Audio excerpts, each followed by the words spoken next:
ഇന്നലെ രാത്രി കിടന്നപ്പോഴേക്കും നല്ല വയറുവേദനയായിരുന്നു. അതുകൊണ്ട് തന്നെ ഇന്ന് രാവിലെ ലേറ്റായിട്ട് എണീറ്റ് ഒരു 11 മണിയായി. അതുകൊണ്ട് തന്നെ കാപ്പിയും ബ്രേക്ക്ഫാസ്റ്റും ഒന്നും കഴിച്ചില്ല. നേരെ പോയിട്ട് എന്തെങ്കിലുമൊക്കെ ഉണ്ടാക്കാമെന്ന് ഓർത്തപ്പോഴേക്കും പച്ചക്കറിയൊന്നും ഇല്ല. സോ ഞാൻ ജപ്പാൻ വെള്ളം ഒന്ന് എടുത്ത് വെച്ചിട്ട് കടയിൽ പോയി പച്ചക്കറിയൊക്കെ മേടിച്ചുകൊണ്ടും വരാമെന്ന് വിചാരിച്ചു.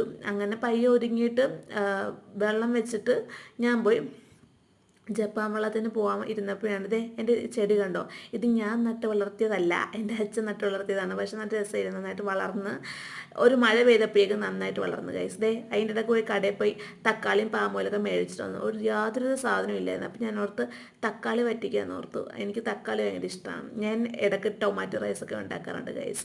അതുകൊണ്ട് ഞാൻ ഇത് വെച്ചിട്ട് സിമ്പിളായിട്ട് ഒരു തക്കാളി വറ്റിക്കാമെന്ന് ഓർത്ത് മുളക് പൊടിയും എണ്ണയും ഉപ്പൊക്കെ ഇട്ട് സിമ്പിളായിട്ടൊന്ന് വറ്റിച്ചെടുക്കുന്നതിനാണ് തക്കാളി വറ്റിക്കുന്നതെന്ന് ഇവിടെ പറയുന്നത്. അപ്പോൾ എനിക്ക് കുറച്ച് സ്പൈസി ഫുഡൊക്കെ ഭയങ്കര ഇഷ്ടമാണ്. അതുകൊണ്ട് ഞാൻ ഇങ്ങനെ സ്പൈസി ആയിട്ട് കറി ഉണ്ടാക്കാറുള്ളൂ. അതും ചോറുമായിട്ട് കഴിച്ചു. പിന്നെ വൈകിട്ട് ഒരു 5 മണിയായപ്പോഴേക്കും നേരത്തെ ഡിന്നർ കഴിച്ചു. ഉപ്പുമാവും കടലക്കറിയായിരുന്നു.